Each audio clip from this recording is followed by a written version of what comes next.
একাদশতম প্রধানমন্ত্রী হলেন তারেক রহমান। শপথ পড়ালেন রাষ্ট্রপতি। মন্ত্রী প্রতিমন্ত্রী ৪৯ জনের শপথ গ্রহণ। বাবা মায়ের কবর জিয়ারত করলেন প্রধানমন্ত্রী তারেক রহমান। সচিবালয়ে অফিস করবেন আজ। ভারত সফরের আমন্ত্রণ জানিয়ে নরেন্দ্র মোদীর চিঠি।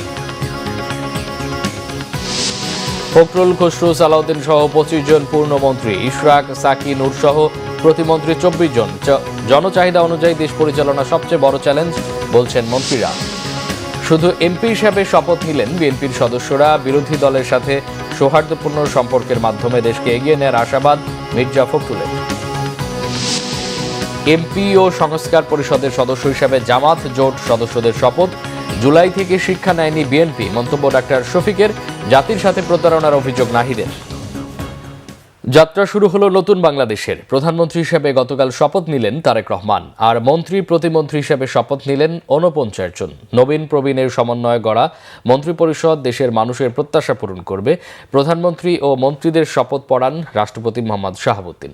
উপস্থিত ছিলেন বিদায়ী প্রধান উপদেষ্টা অধ্যাপক ডক্টর মোহাম্মদ ইউনূস সহ উপদেষ্টারা। এদিকে বিরোধী দল জামাত ও তাদের শরিক এনসিপি শপথ অনুষ্ঠানে যোগ দেয়নি। জাহাঙ্গীর আকন্দের রিপোর্ট। দীর্ঘ ১৭ বছরের লড়াই সংগ্রাম আর রক্তাক্ত জুলাই অভ্যুত্থানের পর গণতান্ত্রিক পথে যাত্রার এমনই একটি দিনের প্রত্যাশায় ছিল দেশের মানুষ। বঙ্গভবনের সরকারের শপথ অনুষ্ঠানের রেওয়াজ ভেঙে নতুন সরকারের শপথ অনুষ্ঠানের আয়োজন করা হয় জাতীয় সংসদ ভবনের দক্ষিণ প্লাজায়।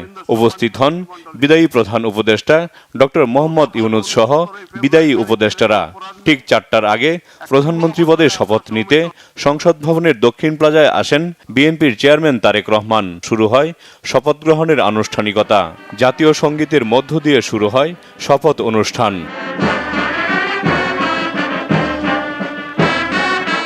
তারেক রহমানকে প্রধানমন্ত্রী পদে শপথ পাঠ করান রাষ্ট্রপতি মোহাম্মদ শাহাবুদ্দিন। আমি সশ্রদ্ধ চিত্তে তারেক রহমান সশস্ত্র চিত্রে শপথ করিতেছি যে আমি আইন অনুযায়ী সরকারের প্রধানমন্ত্রী পদের কর্তব্য বিশ্বস্ততার সহিত পালন করিব। এরপর শপথ পাঠ করানো হয় মন্ত্রীদের। তারপর শপথ পাঠ করানো হয় প্রতিমন্ত্রীদের। সশ্রদ্ধ চিত্তে শপথ করিতেছি যে আমি আইন অনুযায়ী সরকারের মন্ত্রী পদের কর্তব্য বিশ্বস্ততার সহিত পালন করিব। মন্ত্রী হিসেবে শপথ নিয়েছেন মির্জা ফখরুল ইসলাম আলমগীর, আমির খসরু মাহমুদ চৌধুরী, সালাউদ্দিন আহমদ, ইকবাল হাসান মাহমুদ টুকু, অবসরপ্রাপ্ত মেজর হাফিজউদ্দিন আহমদ, ডাক্তার AJM জাহিদ হোসেন, অন্তর্বর্তী সরকারের নিরাপত্তা উপদেষ্টা খলিলুর রহমান, আব্দুল আওয়াল মিন্টু, কাজী শাহ মোফাজ্জল হোসেন কায়কোবাদ, মিজানুর রহমান মিনু, নিতাই রায় চৌধুরী, খন্দকার আব্দুল মুক্তাদির, আরিফুল হক চৌধুরী, জহিরুদ্দিন স্বপন, মোহাম্মদ আমিনুর রশিদ, আফরুজা খানম রিতা, শহীদুদ্দিন চৌধুরী এনি, আসাদুল হাবিব দুলু, মোহাম্মদ আসাদুজ্জামান, জাকারিয়া তাহের, দীপেন দেওয়ান, আনম এহসানুল হক মিলন, সর্দার সাখাওয়াত হোসেন বকুল, ফকির মাহবুব আনাম স্বপন এবং শেখ রবিউল আলম। সরকারের প্রতিমন্ত্রী পদের কর্তব্য বিশ্বস্ততার সহিত পালন করিব। আর প্রতিমন্ত্রী হিসেবে শপথ নিয়েছেন ২৪ জন। তারা হলেন এম রশিদুজ্জামান মিল্লাত, অনিন্দ ইসলাম অমিত, মোহাম্মদ শরীফুল আলম, শামা উবায়েদ ইসলাম, সুলতান সালাউদ্দিন টুকু, কায়সার কামাল, ফরহাদ হোসেন আজাদ, আমিনুল হক, মীর মোহাম্মদ হেলাল উদ্দিন, হাবিবুর রশিদ, মোহাম্মদ রাজীব আহসান, মোহাম্মদ আব্দুল বারী, মীর শাহে আলম, জোনায়েদ সাকি, ইশরাক হোসেন, ফারজানা শারমিন, শেখ ফরিদুল ইসলাম, নুরুল হক, ইয়াসের খান চৌধুরী, এম ইকবাল হোসেন, MA মোহিত, আহমদ সোহেল মঞ্জুর, ববি হাজ্জাজ, আলী নেওয়াজ মাহমুদ খৈয়াম। অনুষ্ঠানে মালদ্বীপের রাষ্ট্রপতি মোহাম্মদ মইজু, ভুটানের প্রধানমন্ত্রী শেরি টোবগে, ভারতের স্পিকার ওম বিড়লা, পাকিস্তানের পরিকল্পনা উন্নয়ন মন্ত্রী আহসান ইকবাল সহ বিভিন্ন দেশের প্রতিনিধি, কূটনীতিক, ৩ বাহিনী প্রধান সহ সামরিক বাহিনীর উচ্চপদস্থ কর্মকর্তারা এবং সরকারের ঊর্ধ্বতন কর্মকর্তারা শপথ অনুষ্ঠানে উপস্থিত ছিলেন।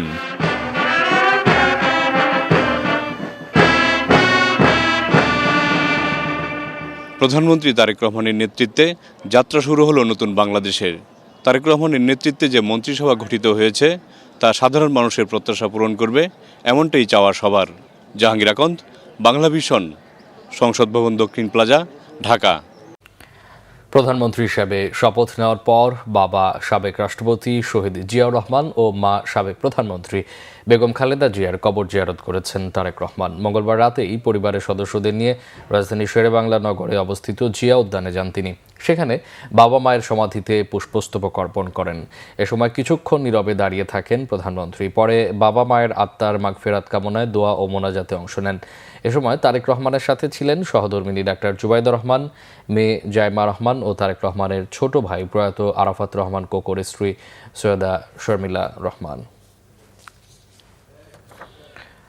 আজ সচিবালয়ে অফিস করবেন প্রধানমন্ত্রী তারেক রহমান। এর আগে সাভারে জাতীয় স্মৃতিসৌধে শ্রদ্ধা নিবেদন করবেন তিনি। সচিবালয়ে বেলা 12:30টার দিকে যাবেন নতুন প্রধানমন্ত্রী। মন্ত্রিপরিষদ বিভাগের বিভিন্ন পর্যায়ের কর্মকর্তাদের সাথে কুশল বিনিময়ের পাশাপাশি সচিবদের সাথে বৈঠক হবে বলে জানা গেছে। সচিবদের সাথে প্রথম এই বৈঠকে দেশের অর্থনীতি ও আইনশৃঙ্খলা রক্ষার পাশাপাশি প্রশাসনকে আরও গতিশীল করতে দিক নির্দেশনা দিতে পারেন। প্রধানমন্ত্রী যাবেন বলে প্রশাসনের কেন্দ্রবিন্দু সচিবালয়ে মঙ্গলবার ছিল সাজ সব। 1 নম্বর বিল্ডিংয়ের 201 নম্বর কক্ষটি সাজানো হয়েছে নতুন প্রধানমন্ত্রীর অফিস কক্ষ হিসেবে। সচিবালয়ের ঊর্ধ্বতন কর্মকর্তাদের সাথে প্রধানমন্ত্রীর বৈঠকের জন্য মন্ত্রিসভা কক্ষ গুছিয়ে নেন দায়িত্বপ্রাপ্তরা। এছাড়াও প্রধানমন্ত্রীর ব্যক্তিগত কর্মকর্তাদের কক্ষ প্রস্তুতের পাশাপাশি নামফলক লাগানোর কাজ শেষ পর্যায়ে। বাংলাদেশের নবনির্বাচিত প্রধানমন্ত্রী তারেক রহমানকে ভারত সফরের আমন্ত্রণ জানিয়েছেন দেশটির প্রধানমন্ত্রী নরেন্দ্র মোদী। এক চিঠিতে তিনি তারেক রহমানকে সুবিধাজনক সময়ে ভারত সফরের আমন্ত্রণ জানিয়েছেন। ভারতের লোকসভার স্পিকার ওম বিড়লা মঙ্গলবার বিকেলে তারেক রহমানের নেতৃত্বাধীন বাংলাদেশের নতুন সরকারের শপথ গ্রহণ অনুষ্ঠানে অংশ নেন। পরে সন্ধ্যায় তারেক রহমানের সঙ্গে সৌজন্য সাক্ষাতের ছবি এক্সে প্রকাশ করে ভারতের প্রধানমন্ত্রীর চিঠি বাংলাদেশের নতুন প্রধানমন্ত্রীর হাতে তুলে দেওয়ার জন্য জানান তিনি। ওম বিড়লা লিখেছেন, বাংলাদেশের প্রধানমন্ত্রীর সঙ্গে একটি গঠনমূলক বৈঠক হয়েছে। ভারতের প্রধানমন্ত্রী নরেন্দ্র মোদীর পক্ষ থেকে পাঠানো একটি ব্যক্তিগত চিঠি তিনি হস্তান্তর করেছেন। চিঠিতে প্রধানমন্ত্রী মোদী তাকে শুভকামনা জানিয়েছেন এবং সুবিধাজনক সময়ে ভারত সফরের আমন্ত্রণ জানিয়েছেন। বিগত দিনের জঞ্জাল সরিয়ে জনগণের চাহিদা অনুযায়ী দেশ পরিচালনায় এখন সরকারের সবচেয়ে বড় চ্যালেঞ্জ বলেছেন নতুন মন্ত্রিসভার সদস্যরা। গতকাল শপথ শেষে প্রাথমিক প্রতিক্রিয়ায় তারা বলেন, আইনশৃঙ্খলা পরিস্থিতির উন্নতি এবং অর্থনীতির চাকা সচল রাখাই হবে নতুন সরকারের প্রধান কাজ। রিপোর্ট করছেন সিকান্দার রেমান, ছবি তুলেছেন KZ সোহেল ও জাহাঙ্গীর আলম। রাজপথের উত্তাল আন্দোলন, 17 বছরের লড়াই, জুলুম নির্যাতন, গুম খুন আতঙ্ক, অবশেষে জুলাইয়ের রক্তাক্ত পথ পেরিয়ে সংসদের দক্ষিণ প্লাজা। জনগণের ভোটে নির্বাচিতরাই এখন দেশ পরিচালনায়। নতুন দায়িত্বে বিএনপির সংসদ সদস্যরা, 25 জন মন্ত্রী, 24 জন প্রতিমন্ত্রী। শপথ নিয়েই দেশের কল্যাণে আত্মনিয়োগের প্রত্যয় কণ্ঠে। আইন শৃঙ্খলা পরিস্থিতি ঘোরতর অবনতি হয়েছে, সেগুলো আরও উন্নত করতে চাই এবং দেশে গণতন্ত্র পূর্ণভাবে বিকশিত হোক, এটা আমরা সকলে মিলে চাই। আশা করি এই ত্রয়োদশ জাতীয় সংসদ জনগণের ইচ্ছা আকাঙ্ক্ষা পূর্ণভাবে বাস্তবায়িত করতে সক্ষম হবে। বাংলাদেশকে গণতান্ত্রিক রাজনৈতিক সাংবিধানিক অধিকার ফিরে পাবে, মালিকানা ফিরে পাবে, সেখান থেকে যাত্রা শুরু। জনগণের আস্থা পূরণে এবং স্বাধীনতা সার্বভৌমত্ব রক্ষায় প্রধানমন্ত্রী তারেক রহমানের নেতৃত্বে এগিয়ে যাবার কথা জানান নতুন মন্ত্রী প্রতিমন্ত্রীরা। মানুষ যে আস্থা রেখেছে, তার মানে আমরা চ্যালেঞ্জগুলি ফেস করতে পারবো, বিধায় তো জনগণ আস্থা রেখেছে। আর সেই চ্যালেঞ্জ আমাদের প্রধানমন্ত্রী জননেতা তারেক রহমান সফলতার সাথে ফেস করতে চায়। আর সেই ফেস করতে চাওয়ার তার একজন সহকারী আমি মাত্র। ডেফিনেটলি সবাই মিলেই সেই আকাঙ্ক্ষা ধারণ করে বাস্তবায়ন করবে নিশ্চয়ই। আমার দেশের স্বাধীনতা, সার্বভৌমত্ব, গণতন্ত্র, আমার দেশের মানুষের স্বার্থ সুরক্ষা করেই সকলের সাথে সম্পর্ক থাকবে। নতুন সরকারের সামনে চ্যালেঞ্জের কথাও বলেন তারা। জানান, তারেক রহমানের নির্দেশে জনগণের সেবক হয়ে কাজ করবেন। চেয়ারম্যান তারেক রহমান সাহেবের নেতৃত্বে ইনশাআল্লাহ আমরা দেশকে আগায় নিতে পারবো এবং একটা উদাহরণ হিসেবে থাকবে বাংলাদেশ নতুন প্রজন্মের কাছে। আমাদের চেয়ারম্যান আমাদেরকে বারবার করে বলেছেন যে কোনোভাবেই মনে করার কোনো কারণ নেই যে আপনারা এমপি হয়েছেন মানে আপনারা জনগণের মাথার উপর উঠে বসবেন। আমাদেরকে বলা হয়েছে যে আপনারা আগামী 5 বছর জনগণের সেবক হয়ে থাকবেন এবং মনে করবেন যে তাদের জন্যই আপনারা এখানে আছেন। সো আমরা আমাদের মাইন্ডসেটটা সেরকম থেকে আছে শুরু থেকে। সাহেবের নেতৃত্বে আমরা অনেক প্রত্যাশা দিয়েছিলাম, সেই প্রত্যাশাগুলোর উপরে আস্থা রেখে জনগণ ভোট দিয়ে আমাদেরকে জয়যুক্ত করেছে। আমাদের নেতা এখন প্রধানমন্ত্রী জনাব তারেক রহমানের নেতৃত্বে এখন আমাদের একটাই মাত্র দায়িত্ব, এই প্রত্যাশাগুলো বাস্তবায়ন করা। নতুন মন্ত্রিসভার সদস্যরা দেশ পরিচালনায় দক্ষতার সাথে দায়িত্ব পালন করবে এমন প্রত্যাশা সবার। নানা চড়াই উতরাই পেরিয়ে অবশেষে বাংলাদেশের রাষ্ট্র ক্ষমতায় বাংলাদেশ জাতীয়তাবাদী দল বিএনপি, যার নেতৃত্বে তারেক রহমান। তিনিই হলেন বর্তমান বাংলাদেশের প্রধানমন্ত্রী। নতুন প্রধানমন্ত্রীর কাছে দেশের সাধারণ মানুষের ভোটারদের অনেক বেশি প্রত্যাশা। সেই প্রত্যাশা পূরণে তারেক রহমান ইতিবাচকভাবে সামনের দিকে এগিয়ে যাবে এমনটাই মনে করছেন সংসদ ভবনে আসা সর্বস্তরের মানুষ। সিকান্দার রেমান, বাংলাভিশন, জাতীয় সংসদ ভবনের দক্ষিণ প্লাজা, ঢাকা। এর আগে মঙ্গলবার সকালে বিএনপি দলীয় এমপিদের শপথ পড়ান প্রধান নির্বাচন কমিশনার এএমএম নাসির উদ্দিন। পরে বিএনপির সংসদীয় কমিটির সভায় সর্বসম্মতিক্রমে সংসদ নেতা ও প্রধানমন্ত্রীর পদে তারেক রহমানকে নির্বাচিত করা হয়। বিরোধী দলের সাথে সৌহার্দ্যপূর্ণ পরিবেশ তৈরি করে দেশকে এগিয়ে নেওয়ার কথা জানান বিএনপি মহাসচিব মির্জা ফখরুল ইসলাম আলমগীর।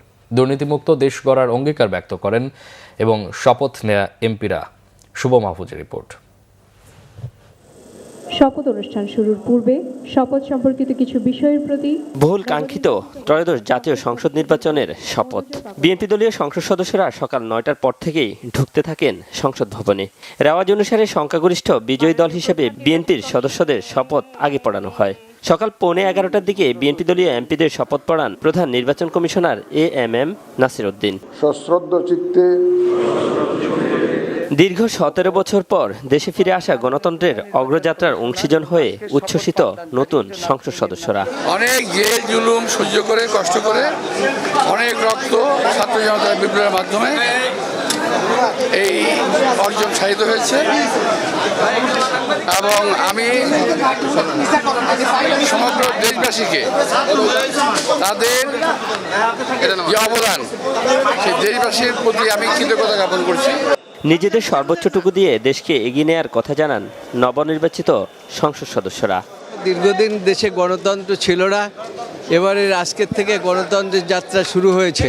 16 বছর আন্দোলন সংগ্রামে যিনি আমাদেরকে উজ্জীবিত করেছে, আজকে পার্লামেন্টে সংসদ দলের সভায় উনি প্রধানমন্ত্রী নির্বাচিত, সংসদ নেতা নির্বাচিত হয়েছেন। বাংলাদেশে যেসব প্রতিশ্রুতি উনি দিয়েছেন, যে সকল কথা বলেছেন, সেসব কথা পূরণ করার চেষ্টা করবেন। যে স্বাধীনতা সার্বভৌমত্ব রক্ষার জন্যে আমরা লড়াই করেছি, ইনশাল্লাহ আগামীতে আমাদের নেতা জনাব তারেক রহমানের নেতৃত্বে আমরা সেই সাম্যের বাংলাদেশ, বৈষম্যহীন বাংলাদেশ আমরা প্রতিষ্ঠা করতে পারবো ইনশাল্লাহ। দেশের যে বিভিন্ন জায়গাতে অবক্ষয় হয়েছে, সেটা সমস্ত ক্ষেত্রে যে অবক্ষয়টা, এটা আমরা পুনরুদ্ধার করব বিনির্মাণের জন্য।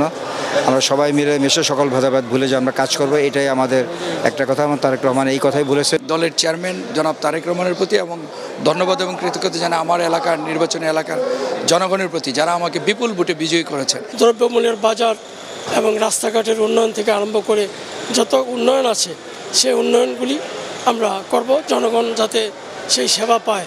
তবে সংবিধানে না থাকায় সংবিধান সংস্কার পরিষদের শপথ নেননি বিএনপির এমপিরা। এই জাতির প্রত্যাশা সবকিছু আমাদেরকে পূরণ করতে হবে গণতান্ত্রিক পদ্ধতিতে। বাংলাদেশের জাতীয় সংসদ হবে সমস্ত বিষয়ের আলোচনার কেন্দ্র। আগে ছিল শুধুমাত্র বিন্দু, এখন হবে সেটা কেন্দ্রবিন্দু, বাংলাদেশের জাতীয় সংসদ। এবং এখানে রাষ্ট্র কাঠামোর গণতান্ত্রিক সংস্কার হবে, সংবিধানের গণতান্ত্রিক সংস্কার হবে। আমাদের যে জাতির প্রত্যাশা, সেই প্রত্যাশা অনুযায়ী তরুণ প্রজন্মের আকাঙ্ক্ষা এবং প্রত্যাশা অনুযায়ী মেধাভিত্তিক, প্রযুক্তি নির্ভর, জ্ঞান নির্ভর জাতি গঠন করতে হবে। সেজন্য আমাদের প্রয়োজনীয় আইন প্রণয়ন করতে হবে, আইন সংশোধন করতে হবে, সংস্কার করতে হবে সংবিধানের। শপথের পর বিএনপির সংসদীয় কমিটির সভায় সর্বসম্মতিতে দলের চেয়ারম্যান তারেক রহমানকে সংসদ নেতা নির্বাচিত করা হয়। একই সভায় সিদ্ধান্ত হয় বিএনপির দলীয় কোনো এমপি নেবেন না শুল্কমুক্ত গাড়ি ও সরকারি প্লট। বিরোধী দলের সঙ্গে আমরা সংসদে অত্যন্ত আন্তরিকতার সঙ্গে, সৌহার্দ্যের সঙ্গে কাজ করতে চাই। আমরা বিশ্বাস করি, আশা করি, প্রত্যাশা করি যে এই সংসদ বাংলাদেশের রাজনৈতিক অঙ্গনে এবং অর্থনৈতিক অঙ্গনে নেতৃত্ব দেবে। বাংলাদেশের রাজনৈতিক কার্যক্রম সংসদ কেন্দ্রিক হবে এবং বিএনপি সংখ্যাগরিষ্ঠ দল হিসেবে জাতিকে ইচ্ছিত লক্ষ্যের দিকে নিয়ে যাবে রাজনৈতিকভাবে এবং অর্থনৈতিকভাবে। প্রতিবার বঙ্গভবনে নতুন সরকার শপথ গ্রহণ করলেও এবারই ব্যতিক্রম ঘটেছে। শপথ অনুষ্ঠান ঘিরে সংসদ ভবন এলাকায় জোরদার করা হয়েছিল কঠোর নিরাপত্তা ব্যবস্থা। শুভ মাহফুজ, বাংলা ভিশন, ঢাকা। বিএনপি নেতা মির্জা আব্বাস, রুহুল কবির রিজভী, নজরুল ইসলাম খান সহ 10 জনকে মন্ত্রী ও প্রতিমন্ত্রী মর্যাদায় উপদেষ্টা নিয়োগ করেছেন প্রধানমন্ত্রী তারেক রহমান। প্রধানমন্ত্রী রুলস অব বিজনেস 1996 এর রুল 3B-এ দেওয়া ক্ষমতা বলে 10 ব্যক্তিকে মন্ত্রী ও প্রতিমন্ত্রীর পদমর্যাদায় উপদেষ্টা নিয়োগ করা হয়েছে। মন্ত্রীর পদমর্যাদায় উপদেষ্টা নিয়োগ পেয়েছেন মির্জা আব্বাস উদ্দিন আহমেদ, নজরুল ইসলাম খান, রুহুল কবির রিজভী আহমেদ, মোহাম্মদ ইসমাইল জবিউল্লাহ এবং ডক্টর রাশেদ আল মাহমুদ তিতুমির। এছাড়া প্রতিমন্ত্রীর পদমর্যাদায় উপদেষ্টা হয়েছেন হুমায়ুন কবির, অবসরপ্রাপ্ত brigadier general Shamsul Islam, doctor Zahidur Rahman, doctor মাহাদি আমিন এবং রেহান আসিফ আসাদ। নানা নাটকীয়তার পর সংসদ সদস্য হিসেবে শপথ নিলেন জামাতের নেতৃত্বাধীন 11 দলীয় জোটের সদস্যরা। বিরোধী দলের সংসদীয় কমিটির বৈঠকে জামাত আমির ডাক্তার শফিকুর রহমানকে বিরোধী দলীয় নেতা, জামাতের নায়েবে আমির ডাক্তার সৈয়দ আবদুল্লাহ মোহাম্মদ তাহেরকে বিরোধী দলীয় উপনেতা এবং এনসিপি সভাপতি নাহিদ ইসলামকে বিরোধী দলীয় চিফ হুইপ হিসেবে নির্বাচন করা হয়। শপথ গ্রহণ শেষে জামাত আমির বলেন, জুলাই সনদ অনুসারে সংসদ সদস্যদের শপথের সাথে সংবিধান সংস্কার পরিষদের শপথ না নেয়াই প্রমাণ করে বিএনপি জুলাই থেকে শিক্ষা নেয়নি। আর নাহিদ ইসলামের অভিযোগ, সনদে স্বাক্ষর করেও সে অনুযায়ী কাজ না করে জাতির সাথে প্রতারণা করেছে বিএনপি। মহিবুল্লাহ মহিবের রিপোর্টে বিস্তারিত।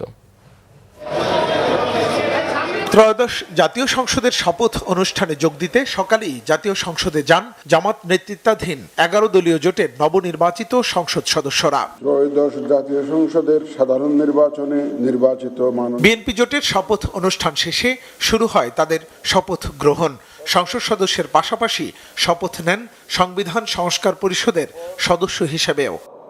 দৃঢ়ভাবে ঘোষণা করতে পরে গণমাধ্যমের সাথে কথা বলেন জামাত আমির ডাক্তার শফিকুর রহমান। বলেন, দায়িত্বশীল বিরোধী দল হিসেবে সরকারকে সর্বাত্মক সহায়তা করতে চান তারা। তবে বিএনপি রক্তস্নাত জুলাইয়ের প্রতিশ্রুতি থেকে সরে গেলে রাজপথে আন্দোলন গড়ে তোলার হুঁশিয়ারিও দেন তিনি। সংস্কারের বিপরীতে তাদের এই অবস্থান স্পষ্ট। যদিও তারা ব্যাখ্যায় বলেছেন যে সংসদ বসে তারপরে প্রভিশন ক্রিয়েট করে এটা তারা দেখবেন, আমরা এটা দ্রুত দেখতে চাই। যদি তারা জুলাইকে সম্মান করেন, যদি সংস্কারকে তারা ধারণ করেন, যদি আজকে যিনি প্রধানমন্ত্রী শপথ নেবেন তিনি নিজেও নির্বাচনী ক্যাম্পেইনে গিয়ে বলেছেন যে আপনারা গণভোটে হা বলুন, যদি এর প্রতি তারা শ্রদ্ধাশীল হন, আমরা মনে করি তারা ওই শপথটাও নেবেন। কার কাছে শপথ নেবেন সে দাবি আমরা করব না। ওনাদের পছন্দ মতো অ্যাপ্রোপ্রিয়েট অথরিটির কাছে ওনারা নিতে পারেন, আমাদের কোনো অসুবিধা নাই। কিন্তু আমরা দেখতে চাই জুলাই সম্মানিত হয়েছে এবং জুলাই স্বীকৃত হয়েছে। এ সময় এনসিপি সভাপতি নাহিদ ইসলাম অভিযোগ করেন, জুলাই সনদে স্বাক্ষর করে তা বাস্তবায়নে তালবাহানা করা হলে জনগণ তা মেনে নেবে না।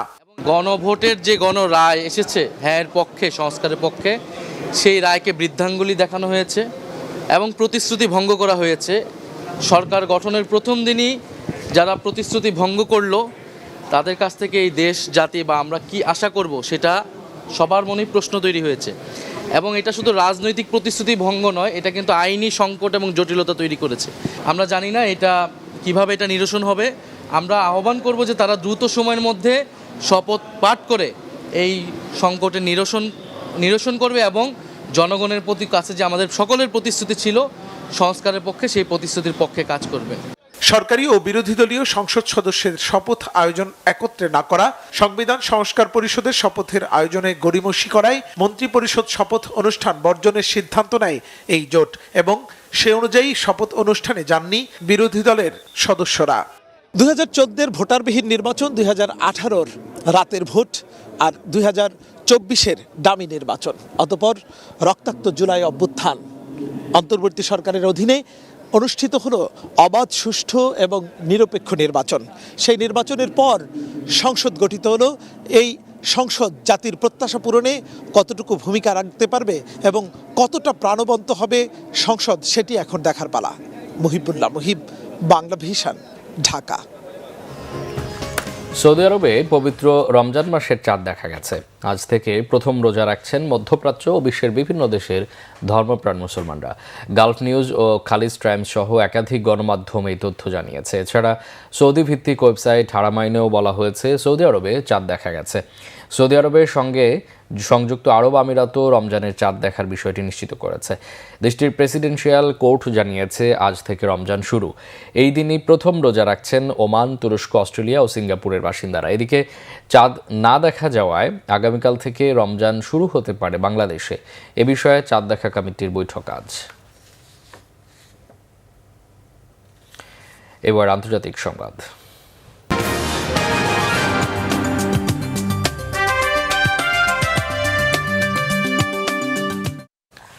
বাংলাদেশের একাদশতম প্রধানমন্ত্রী হিসেবে তারেক রহমান ও তার মন্ত্রিসভার সদস্যদের শপথ নেয়ার খবর উঠে এসেছে বিশ্ব গণমাধ্যমে। প্রতিবেশী দেশ ভারতের NDTV, Anandabazar, the Hindustan Times সহ আরও কিছু সংবাদ মাধ্যমে গুরুত্বের সাথে প্রকাশ করা হয়েছে বাংলাদেশের নতুন সরকার গঠনের খবর। শপথ গ্রহণ সরাসরি সম্প্রচার করেছে আরেক গণমাধ্যম এনডিটিভি। বাংলাদেশের নতুন সরকারের শপথ গ্রহণের খবর প্রকাশ করেছে পাকিস্তানের অন্যতম প্রধান গণমাধ্যম ডন। এছাড়া নেপালের কাঠমান্ডু পোস্ট, তুরস্কের প্রধান সংবাদ সংস্থা আনাদুলু এজেন্সিও বাংলাদেশের নতুন মন্ত্রী পরিষদের শপথ গ্রহণের অনুষ্ঠানের খবর প্রচার করেছে।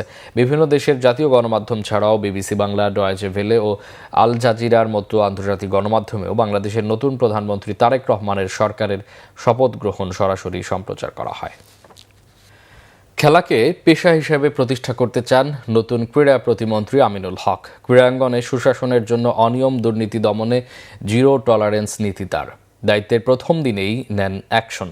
স্টেডিয়ামে সাংবাদিকদের প্রবেশে নিষেধাজ্ঞা তুলে দিতে ফোন করে নির্দেশনা দেন বিসিবির প্রধান নির্বাহীকে। মানিক মাহমুদের রিপোর্ট। ক্রীড়াঙ্গনের মানুষ আমিনুল হক।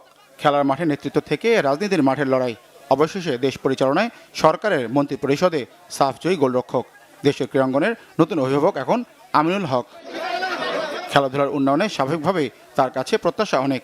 প্রত্যাশা দক্ষ হাতে ক্রীড়াঙ্গনকে পরিচালনার শপথ নেওয়ার প্রথম সংবাদ সম্মেলনেই নিলেন অ্যাকশন। নিরাপত্তা ঝুঁকির অজুহাতে বিসিবিতে সাংবাদিকদের প্রবেশ বাধা তুলে নিতে ফোন করেন প্রধান নির্বাহীকে। আগামীকাল থেকে আমাদের এই যে ক্রিকেট বোর্ডে যে সিকিউরিটি পারপাসের কারণে যে আমাদের ক্রীড়া সাংবাদিকদেরকে যে ঢুকতে দেওয়া হয় না, এটা উঠে ফেলেন। কালকে থেকে ক্রীড়া সাংবাদিকরা অবাধে যাবে, সুন্দরভাবে কাজ করবে, কোনো রকম যাতে তাদেরকে কেউ বাধা না দেয়। খেলা শুধু বিনোদন নয়, হবে ক্যারিয়ার গঠনের পেশা। যুক্ত হতে যাচ্ছে শিক্ষা ব্যবস্থায়, জানালেন আমিনুল হক। ক্রীড়া হলে পেশা, পরিবার পাবে ভরসা। আমরা সেই খেলাধুলাকে প্রথমে পেশার আওতায় আনতে চাই। আমরা খেলাধুলার মাধ্যমে আমরা জাতীয় শিক্ষাক্রমে ৪র্থ শ্রেণী থেকে খেলাধুলাকে বাধ্যতামূলক করতে চাই। বিসিবির প্রশ্নবিদ্ধ নির্বাচন, কূটনৈতিক ব্যর্থতায় টি-20 বিশ্বকাপে বাংলাদেশের না খেলতে পারা, ফেডারেশনের দুর্নীতি, অনিয়ম সবকিছুতেই ধাপে ধাপে নজর দিবেন নতুন ক্রীড়া প্রতিমন্ত্রী। আমরা বিগত সময় কি ঘটেছে সেগুলো আলোচনার মাধ্যমে, আমি তো আস্তে আস্তে করে আপনাদের মুখ থেকে শুনছি, আমাকে একটু সময় দেন। সেই সময়গুলোর মাধ্যমে ইনশাল্লাহ এই বিষয়গুলো নিয়ে যে বিভিন্ন সময় যে আলোচনা সমালোচনা হয়েছে সেগুলো আমরা পর্যায়ক্রমে আলোচনার মাধ্যমে সমাধান করব। বাট সবাইকে জবাবদিহিতার ভিতরে থাকতে হবে। নিশ্চিত করবেন জবাবদিহিতা। আইনি বাধা টপকে সাকিব, মাশরাফি আবারও মাঠে ফিরবেন, আশা আমিনুলের। রাষ্ট্রীয় যেহেতু তাদের বিরুদ্ধে মামলা রয়েছে, সেটাকে দ্রুত সমাধানের মাধ্যমে আমিও চাই যে সাকিব, মাশরাফিরা যাতে আবার বাংলাদেশের ক্রিকেটে ফিরে আসতে পারে। এই জায়গাটাতে আমরা অবশ্যই অত্যন্ত নমনীয়ভাবে, সহনশীলভাবে এই জায়গাটাকে আমরা প্রাধান্য দিতে চাই। ছেলেদের ফুটবলে সর্বশেষ 2003 সাফে শিরোপা জিতেছিল বাংলাদেশ। তাই আগামী সাফে সাফল্যের জন্য ফুটবলে রাখবেন বিশেষ নজর। আগামীর যে সাফ, সেই সাফে যাতে ভালো কিছু করতে পারি এবং সেই সাফে ভালো কিছু করার জন্য আমার সরকারের পক্ষ থেকে, আমার পক্ষ থেকে যা যা করণীয় আছে সর্বোচ্চটুকু আমরা করব। সেই ক্ষেত্রে ক্রীড়া উন্নয়নে আগামী সপ্তাহ থেকে ফেডারেশনগুলোর সাথে বসবেন নতুন ক্রীড়া প্রতিমন্ত্রী Aminul Haque. Thank you everyone. Manik Mahmud, Bangla Vision, Dhaka. সংবাদ শেষ করব ক্রাউন সিমেন্ট শিরোনামগুলো আরেকবার জানিয়ে। একাদশতম প্রধানমন্ত্রী হলেন তারেক রহমান। শপথ পড়ালেন রাষ্ট্রপতি। মন্ত্রী প্রতিমন্ত্রী 49 জনের শপথ গ্রহণ। বাবা মায়ের কবর জিয়ারত করলেন প্রধানমন্ত্রী তারেক রহমান। সচিবালয়ে অফিস করবেন আজ। ভারত সফরের আমন্ত্রণ জানিয়ে নরেন্দ্র মোদীর চিঠি। ফখরুল, খসরু, সালাউদ্দিন সহ 25 জন পূর্ণমন্ত্রী, ইশরাক, সাকি, নূর সহ প্রতিমন্ত্রী 24 জন। জনচাহিদা অনুযায়ী দেশ পরিচালনা সবচেয়ে বড় চ্যালেঞ্জ বলছেন মন্ত্রীরা। শুধু এমপি হিসাবে শপথ নিলেন বিএনপির সদস্যরা। বিরোধী দলের সাথে সৌহার্দ্যপূর্ণ সম্পর্কের মাধ্যমে দেশকে এগিয়ে নেওয়ার আশাবাদ মির্জা ফখরুলের। এমপি ও সংস্কার পরিষদের সদস্য হিসাবে জামাত জোট সদস্যদের শপথ। জুলাই থেকে শিক্ষা নেয়নি বিএনপি, মন্তব্য ডাক্তার শফিকের। জাতির সাথে প্রতারণার অভিযোগ নাহিদের। এই ছিল এখনকার মতো। পরের সংবাদ সকাল 10টায়। এর আগে 9টা রয়েছে নিউজ টপ 10 দেখার আমন্ত্রণ রইল। এছাড়া বাংলা ভিশন সংবাদ ও সংবাদ সংশ্লিষ্ট অনুষ্ঠান দেখতে ভিজিট করুন www.bvnews24.com ও facebook.com/banglavisionnews এবং সাবস্ক্রাইব করুন youtube.com/banglavisionnews। এতক্ষণ সাথে থাকায় অসংখ্য